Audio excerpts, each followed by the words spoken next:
Hey, what's up, fellas? How you doing, man? Antonelli here.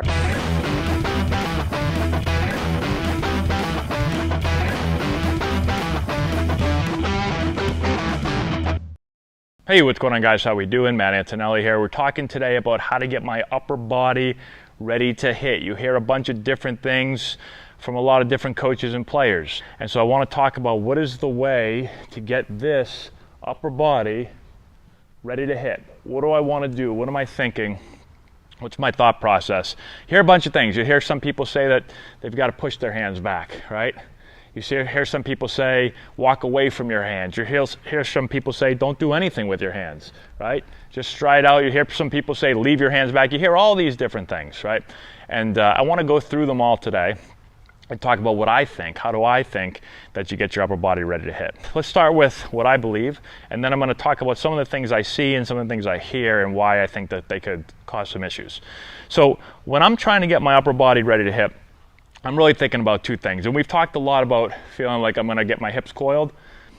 I want to feel from the waist up, I want to feel pretty much the same as I think with my upper body. So I'm trying to get my upper body to get coiled. Okay? And so if you look at most hitters and you're looking from this perspective, well, they can start all different ways, right? Some hitters start open, some start even, doesn't really matter. But you'll see that when they start to get ready to hit and they start to get coiled, you're going to see this move where their upper body and shoulder is going to go from, if they start even, you're going to see this thing start to get coiled.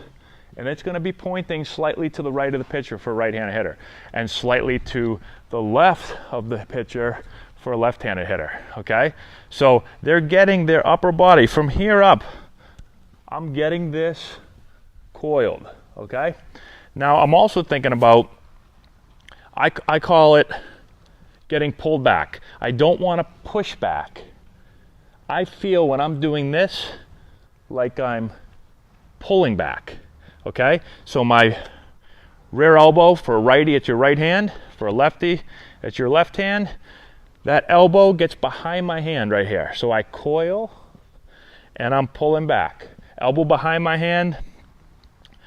My arm is slightly making this move back behind me.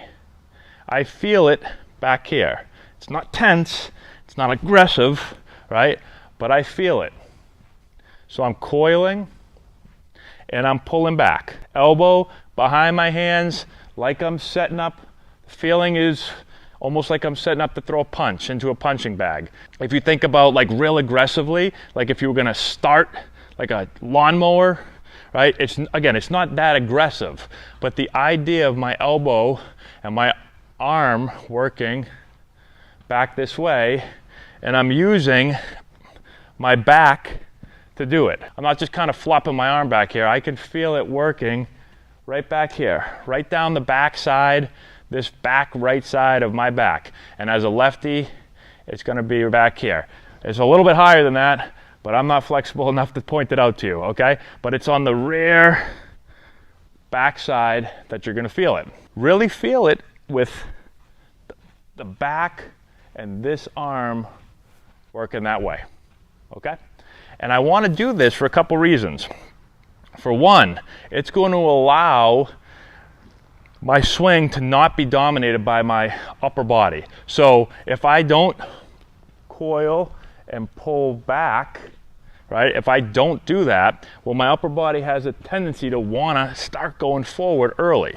I want to feel myself coil and pull back so that then when my lower body starts to work and I tilt back and start to turn my knob and I start to get palm up, palm down, things we've talked about in other videos, now I'm able to get that deep barrel turn. If I don't feel that, if I'm just here and I just start to go forward and I don't pull back and coil, it's going to be really hard to turn the barrel deep, right?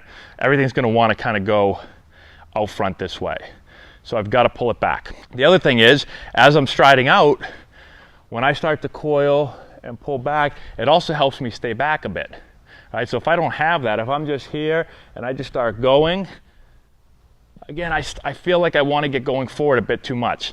And it doesn't keep me balanced and keep me back. All right, so those are a couple things that it really helps with. Let's talk about some things that I see. One thing I see, a lot of people would just say, hey, get your hands back. A lot of ways to get your hands back. And what I see a lot when people or coaches say get your hands back, I see players want to push their hands just straight back towards the catcher, like this. And when I make this move, I feel that my swing gets very long, right? And I don't feel like I can turn the barrel very well from back there, and I feel like there's just too much length in my swing, and it starts to feel like it's going to get dominated by a lot of my arms. I feel like I can't really use my hands very well when I get back here versus when I just coil and I just pull back. And when I say hands, I don't mean hands like throwing my hands out at the ball. I mean being able to turn my hands, okay? So I push back this way. If I feel like I'm pushing back too much with my lead arm and I'm just doing this, it's gonna cause some issues. Typically, you're gonna feel like you're gonna get a little bit long, probably a little bit too armsy. You may lose the barrel, a lot of things that aren't gonna be very good. Now the other thing is you'll hear a lot of people say that you want to just walk away from your hands or your hands don't do anything, okay? But for me, if I just put my hands like this and I don't do anything, if I don't coil and I don't pull back and I just go like this, well, when I stride, my hands are not going to stay back. They're going to just kind of come with me. And this, same thing, this is not a good move to be able to then turn the barrel deep. This makes me feel like everything is going to get pushed forward and I'm going to become dominant with my upper body. And I'm going to kind of have this upper body swing, and I'm not going to be able to turn the barrel deep. Do nothing with your hands. Feel like I want to go too far forward. Upper body. Push my hands back. Feel like I'm going to get really long. Lose my barrel, get kind of armsy. If I coil and I just pull back, now I feel like I can tilt and turn my hands. And I feel like I can be short, quick from the inside, and again, really be able to use my hands. And a lot of times, I talked about this a lot, I've played with a lot of really good hitters. And most good hitters, not most, but a lot of good hitters don't even really know some of the things that they do. They just hit, right? And they'll feel certain things. And sometimes they think they feel, they feel something, and they say they're doing something, and then they look, you look at them hit or you watch them on video, and they're not actually doing that. But one thing that they'll talk about a lot is the hands. And they'll always say, so many hitters say, hey, use your hands, use your hands. I really feel like I'm using my hands.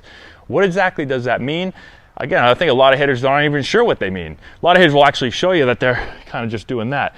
For me, I think the reason why so many good hitters talk about using their hands is because they are using their hands, but it's not a pushing the bat out like this. It's a turning the bat. So when I make this move and my barrel starts to work back, and now I'm able to get in the zone early, I'm able to turn the barrel up into the ball that way, all right? So I want to be able to feel, I don't want to lose the feeling of my hands. And this is one thing back when I think about me playing, right? And I had a couple of tough years where I kind of lost my swing. And back then I knew nothing about swings. I just hit, right? And then when I stopped hitting, I couldn't hit anymore. I had no idea why I wasn't hitting. I had no clue. But one of the things thinking back is what I felt is that I lost a feeling of my hands. I lost the feeling of being able to really use my hands, right, now that I think back. And I look at my swing, and I've done a bunch I've had a bunch of different issues with my swing throughout my career, like most players do. But I feel like I started making moves that didn't put my hands in a position where I could turn them quick, right? I started losing them. And so again, when I start watching and I start seeing guys that make this move too much, they start losing their hands a bit. So hopefully that makes sense, all right? So coil, pull back, put you in a really, really good position to be able to use your hands, be able to turn your hand quick, be able to get the barrel up into the ball with really good direction. Should put you in a really good spot to make consistent contact and hopefully be a consistent hitter. So let me know if you have any questions in the comment section below. Subscribe to the channel, give the video a thumbs up, all that good stuff, and we'll talk to you later.